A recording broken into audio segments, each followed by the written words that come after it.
Let's give Laurie a big hand.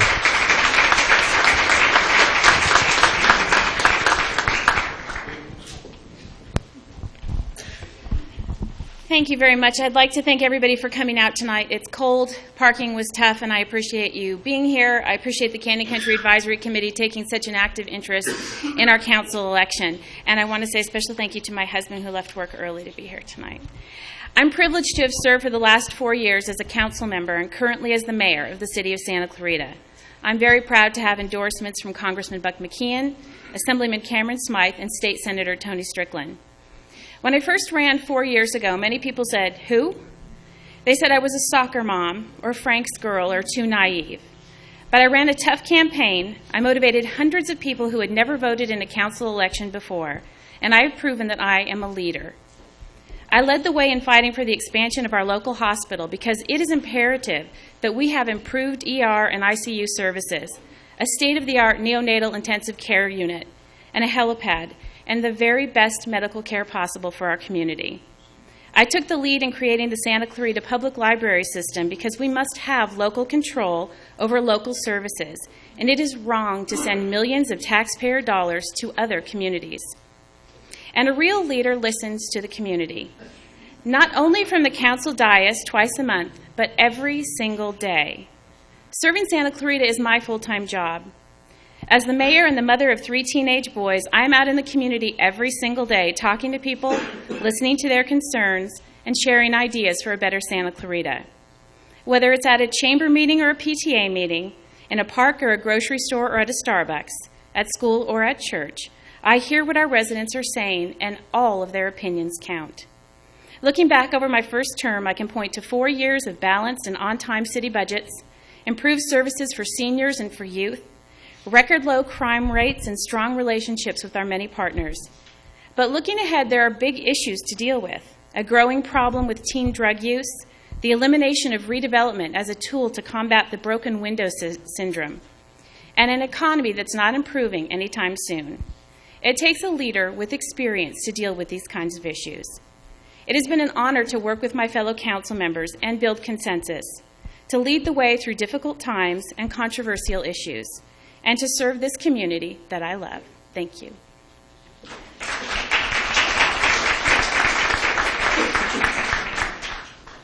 Okay, the first question for you directly comes from Todd Hoover. Todd, are you here? Yep. Okay.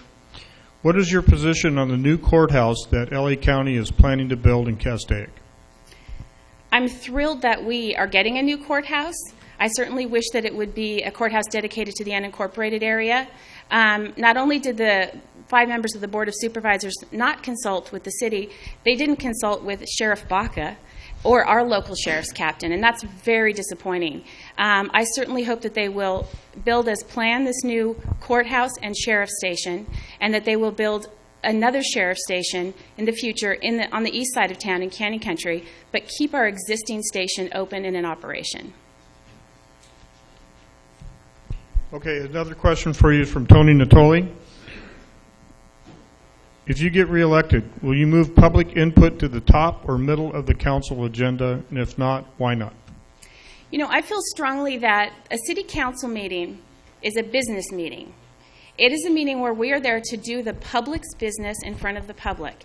And as such, we provide a detailed agenda of what those business items are so that members of the public who wish to speak or be heard on a certain item or have input or listen to what's going on know what to expect from the meeting. And so, no, I would not move it to the top of the meeting because I think it's unfair to our residents who are there to hear their business and to participate in the business.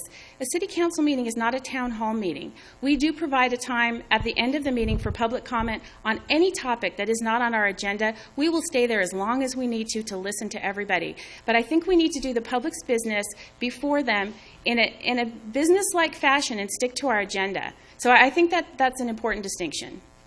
Okay, very good, thank you. This comes from Gene Lucas.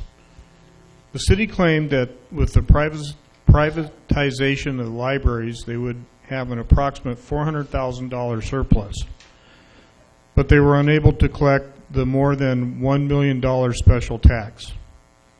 So how did they come out ahead? As it turned out, we didn't need the extra library tax, so we were able to save our city residents the extra $27 in tax money. We were spending so much money on our libraries that was being sent out of Santa Clarita that once we were able to take control of it and look at the budgeting and increase the library hours by almost 20%, and purchase almost $1 million worth of books, and hire about 90% of our library staff who lives in the city of Santa Clarita, it turns out we have even more than $400,000 left over. It'll take about 8 to 10 years to pay off the debt for accumulating the library system, and the great news is that after the end of that, we will own a juicy piece of property right in the middle of Valencia, where the Valencia Library is now, and a terrific location, tiny little building, but the location in Newhall that we can use for a lot of different things. I got a long list of people from the senior center to several different nonprofits who've already approached us about partnering with us to use that site once we open the Newhall Library. So I think it's good news across the board. Okay, this question comes from Valerie Thomas. She says, whenever Santa Claritans are surveyed about community concerns, traffic heads the list. The new general plan update, One Valley, One Vision, allows greater development within the city's boundaries than in the county areas. It ignores the city's own studies, which show that under the new plan, traffic at many major intersections will be far worse under the new plan. And she wants to know, why did you vote to allow the plan that disregards the concerns of your constituents? Well, I'm going to first address One Valley, One Vision in general. A lot has been said about it, and people, have come out against it. But if you're looking for what's a great opportunity for us to work with the county, in cooperation with the county, that was One Valley, One Vision. Every single department at City Hall and at the county worked together to create this plan. A lot of what you see with relation to a housing element is mandated by the state. There are certain numbers that we have to hit for housing, whether it's low mod housing or just providing units in general. So for us, it was an attempt to address those mandates that we had to do and do it in a way that allowed us to work closely with the county so that all of the development wasn't being put in one part of town or another, but was being spread out. They had some pretty dense developments that they were planning to do, and we were able to mitigate some of that. The traffic is a problem now. It will always be a problem. It's something we're going to have to continue to address as we move forward. We need to build some more roads. That's going to be a number one issue for a lot of us as we move ahead. Okay, another question for you. What is your understanding of the proper relationship between federal government and state and local governments? The proper relationship between the governments? Well, I think they're each separate entities, and it's important to have a great working relationship with those people who are representing your community. I think we've been fortunate to have that in Santa Clarita with our Assemblyman Cameron Smythe, with our 2 state senators who represent Santa Clarita, and with our congressmen, from time to time even with our state senators. So I think having a terrific working relationship is important. We are often able to weigh in on issues that they are considering that will impact us, whether it's redevelopment or the enterprise zone. But we also have to look at the distinction of what falls into which area's jurisdiction. And so I think that all falls into the relationship category. Okay, thank you. This question comes from Jim Farley. Some of the folks in the community, including himself, have been critical of the recent landscape maintenance district election. They feel that the election was unfair and a violation of Proposition 218, as it allowed one group of property owners to effectively vote to impose a new tax on other citizens, primarily in Newhall and Canyon Country, which the other citizens clearly voted down, according to Jim. If you believe the election was fair, please explain why you believe it was fair, and if you believe it was unfair, explain why it wasn't fair. I think that this is an issue that Mr. Farley and some other people did bring to the attention of the City Council during the time of the LMD vote and afterwards.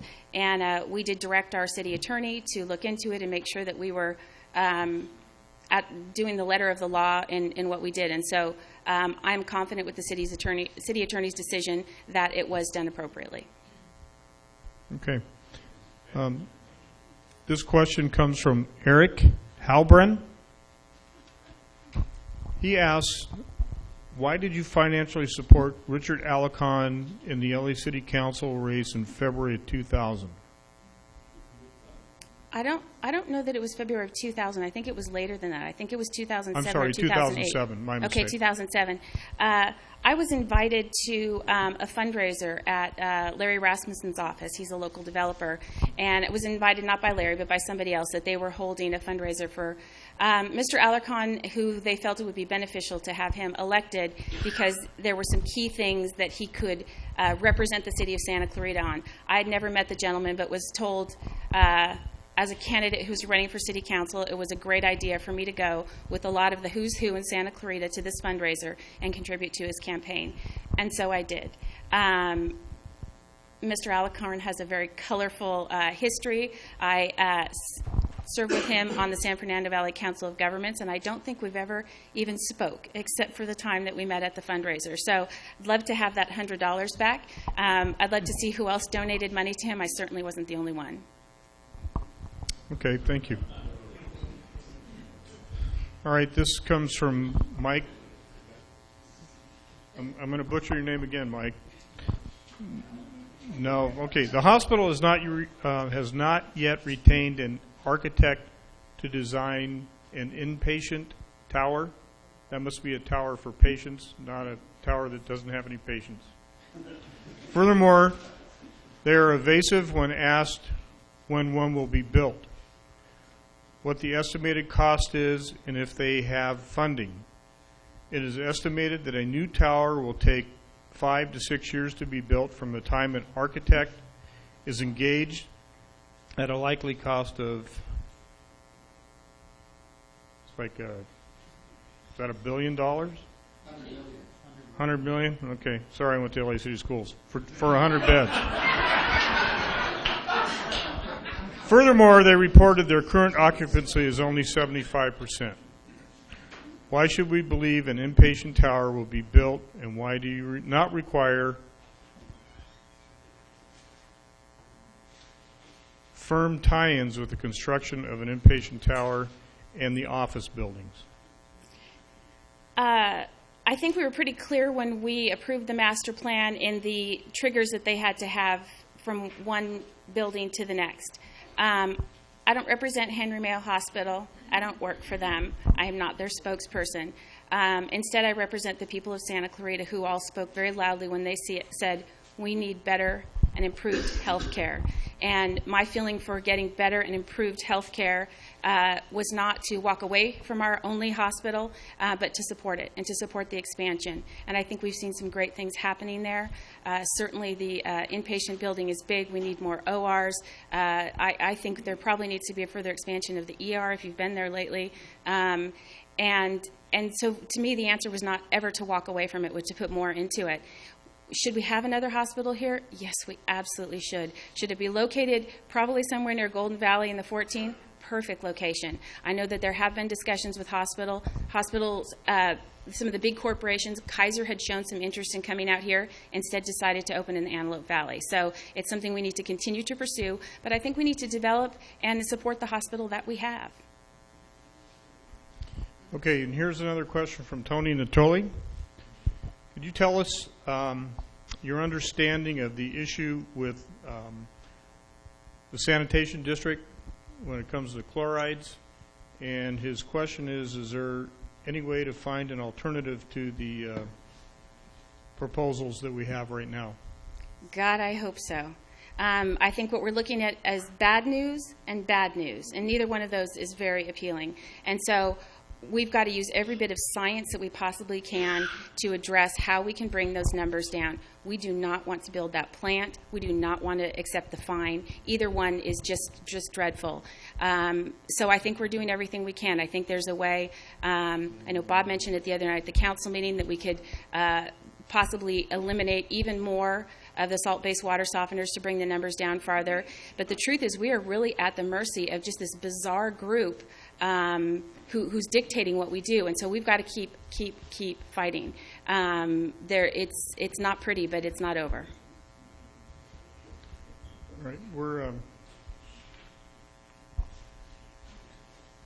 Okay, this question comes from Patty Salpizio. City Council is a nonpartisan election for a nonpartisan seat, designed to represent all the people of Santa Clarita. Why was it important for you to make reference to your political party affiliation? I don't know that it was a political party affiliation, but it was affiliations with 3 of the top elected officials from our community, regardless of what party they are. They're people who've represented the community for a long time. I'm proud to have their support. All right. Let's see. I know we have. What do you feel? In the questions for what do you feel about the city becoming a charter city? I don't think it's a great idea. I think being a general law city is very effective. And can you tell us why? Well, we've got a lot of control over our destiny, and becoming a charter city creates a lot of different issues, and I think would have some fiscal impacts that we are not prepared to deal with right now, the way the economy and a lot of the strings that are tied to that. Okay. There was one other that I asked all the candidates. Oh, there were a couple. You want some help? Yeah, there sure were. How much time will you have per week to devote to the position if you get reelected? Well, as I stated earlier, it's really my full-time job. And the interesting thing to me about being a council member is that it's not just about, oh, am I sitting in a meeting, am I at City Hall, am I reading papers, but everywhere I go, literally, the grocery store, a volleyball game, I'm talking to people about the community. People will always come up and, I want to talk about the streetlights. It's usually as soon as people approach me, I pull out my phone and I start typing myself a note because I know it's something that they want to address. So it is a full-time job. Okay, so about how much a week do you put into it? As mayor, it's easily 40 hours. As a council member, probably 25 to 30. All right. That's it. Okay, thank you very much. Thank you. Okay. Any bets on number 4? I just want to wrap up by saying thank you again. It is a pleasure to be able to come out into the community, to take your questions, to talk to people. The civic engagement process is key. I thank you for holding this event tonight. I know that we have another one coming up next month. And it's nice to be able to discuss the issues because a lot of times we don't have a chance to do it. And Al made a joke with me at the beginning about having 3 minutes to answer the questions. 3 minutes goes fast when you're on this side of it. But I do appreciate everyone coming out, and I want to say a special thank you. First, I want to thank Bob for your service all these years on the City Council, but I want to commend the other candidates for running. It is not an easy thing to do. As Mr. Hatami made reference to, there's a lot of negative stuff that nobody would expect, and truly nobody believes when I share it with them. When my son comes home from school and says, "Mom, did you know there's a video on YouTube about you calling you a Nazi or comparing you to Hitler?" That's tough. And that's not how it should be. That's not what our community is about. And so in the spirit of fair play and community service, I want to commend everyone for running. I want to thank you all for coming tonight to find out more. And I hope that certainly I would love your vote on April 10th, but regardless of that, I hope you vote on April 10th. Thank you.